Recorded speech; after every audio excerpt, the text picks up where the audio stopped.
स्वागत करते हैं आप सबके बीच में आपके अपने चैनल स्टडी मेरा पर। दोस्तों बात करेंगे 69,000 शिक्षक भर्ती रिलेटेड। दोस्तों डिस्कस करने वाले हम लोग आज आंसर की प्रकरण के बारे में, और सबसे बड़ी बात आज की सुनवाई की सटीक जानकारी क्या हुआ एक्चुअल में कोर्ट के अंदर, सब कुछ डिस्कस करेंगे इस वीडियो के माध्यम से। वीडियो को बिना स्किप करने तक बने रहिए मेरे साथ आपके अपने चैनल स्टडी मेरा पर। जो लोग चैनल पर नए हैं तो प्लीज़ चैनल को लाइक करें, शेयर करें, सब्सक्राइब करें, साथ में बेल आइकन दबाना भूलें ताकि मेरे वीडियो नोटिफिकेशन आप तक पहुँच जाए।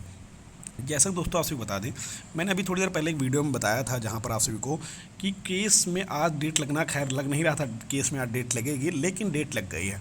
ठीक है, साथ ही मैंने आपको ये भी बताया था हो सकता है कुछ बिंदु थे जिन पर हो सकता है बहस हुई हो, या फिर ये भी हो सकता है जज साहब इस मैटर को एक बार समझना चाह रहे हो, पूरे ऑर्डर को देखना चाह रहे हो, उसके बाद देन तब ऑर्डर को फॉलो करने के लिए बात कह रहे हो। ये बात मैंने आपको वीडियो के माध्यम से बताई थी। तो दोस्तों वही चीज़ें हुई कोर्ट के अंदर। तो सबसे पहले आपको बता दें कि आज हमारी तरफ से जो एलपी मिश्रा साहब थे वो भी कोर्ट में मौजूद थे, और अमित भदौरिया सर वो भी मौजूद थे। तो उसमें क्या हुआ, कोर्ट के अंदर आज जैसे ही हियरिंग लगी तो हमारे जो अधिवक्ता हैं उनके द्वारा देख लिया आज 26 अक्टूबर की सुनवाई में senior advocate doctor LP Mishra एवं अधिवक्ता श्री अमित कुमार सिंह भदौरिया जी के साथ समस्त पैनल उपस्थित था, जिसमें डॉक्टर साहब के द्वारा Allahabad high court double bench के ऑर्डर का विश्लेषण कर फॉलो करने की बात रखी गई, जिस पर जज साहब पूरे मामले को समझकर 28 अक्टूबर को फॉलो करने की प्रक्रिया के लिए बोला है तथा आवश्यक रूप से सुनवाई के लिए मामले को लगा दिया है। अतः 2 बजे 28 अक्टूबर को केस की सुनवाई निश्चित है। धन्यवाद। यानी कि समझिएगा ज़रा बात को आप लोग, यहाँ पर मैं कुछ चीज़ें समझा दे रहा हूँ। यानी कि जब हमारी तरफ से एलपी मिश्रा साहब ने मामले पे बहस की तो उसमें जज साहब ने इस, देखिए कोई भी जज होगा, मैंने आपसे उसी वीडियो में कहा था पहले वाले वीडियो में कि अब कोई भी जज होगा, भाई एमएन भंडारी साहब ने ऑर्डर दिया था इलाहाबाद से, इलाहाबाद में ये भी जज थे, और जे मुनीर साहब डिवीज़न बेंच में बैठे थे। लेकिन अब कोई भी ऑर्डर देखेंगे तो एक बार आज उनके सामने केस गया तो ऑर्डर तो देखेंगे, डायरेक्ट थोड़ा ना भैया आप कहो फॉलो कर दो।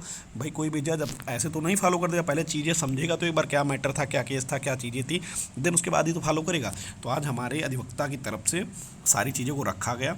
देखिए हम लोग क्या होते हैं कोर्ट के मामले में कुछ चीज़ें थोड़ा जिस हद तक सोचते हैं उससे थोड़ा सा आगे फॉरवर्ड हो सकती हैं, क्योंकि हम लोग को लगता था बस फॉलो ही होना हो जाएगा। लेकिन कोई भी जज अगर पहली बार उस चीज़ को देख रहा है तो उसके लिए केस को एक बार समझेगा तो उसके बाद नेक्स्ट डेट जरूर लगाएगा। हम लोग यहाँ तक नहीं सोच रहे थे। तो यहाँ पर जज साहब ने एक बार केस को फॉलो करने के बाद जब एलपी मिश्रा साहब द्वारा कहा गया इस ऑर्डर विश्लेषण करने के बाद, तो उन्होंने कहा पूरे मामले को समझकर 28 अक्टूबर को फॉलो करने की प्रक्रिया को बोला है। यानी कि 28 अक्टूबर को वो फॉलो करने की बात को कही है, यानी पूरे मामले को समझना। यानी कि आज जो मामला था कोर्ट के अंदर एलपी मिश्रा साहब द्वारा बखूबी समझा दिया गया है। लेकिन अब इस पर अब जज साहब इस पर कल पूरा एनालिसिस कर लेंगे और उसके बाद परसों की डेट लगते ही इस पर ऑर्डर आपका फॉलो कर दें, और 2 बजे के बाद 28 अक्टूबर को केस की सुनवाई निश्चित की गई है। और आपको पता आवश्यक रूप से सुनवाई के लिए, यानी कि मैटर पर सुनवाई निश्चित होगी। और एक चीज़ और देखिए 2 बजे के बाद होगी, ये भी जान लीजिए। आवश्यक रूप से मतलब एक स्पेशल उसमें डाल दिया गया है, निश्चित है कि इसमें सुनवाई है, और 28 अक्टूबर को 2 बजे के बाद इस पर ऑर्डर आने के पूरे चांसेस हैं।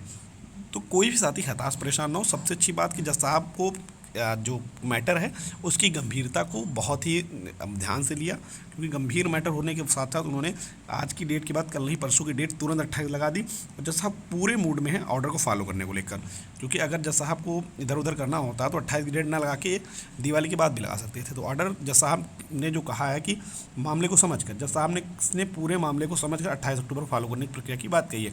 तो जज साहब इसको आज पूरा देख लेंगे, कल के बीच में पूरा ऑर्डर देख लेंगे, उसके बाद ऑर्डर को एनालिसिस करने के बाद पूरा का पूरा ऑर्डर 80-56 पे 343 डिवीज़न बेंच का ऑर्डर जो एमएन भंडारी और अनिल कुमार सर का था वो पूरा का पूरा ऑर्डर इस पर फॉलो कर दिया जाएगा।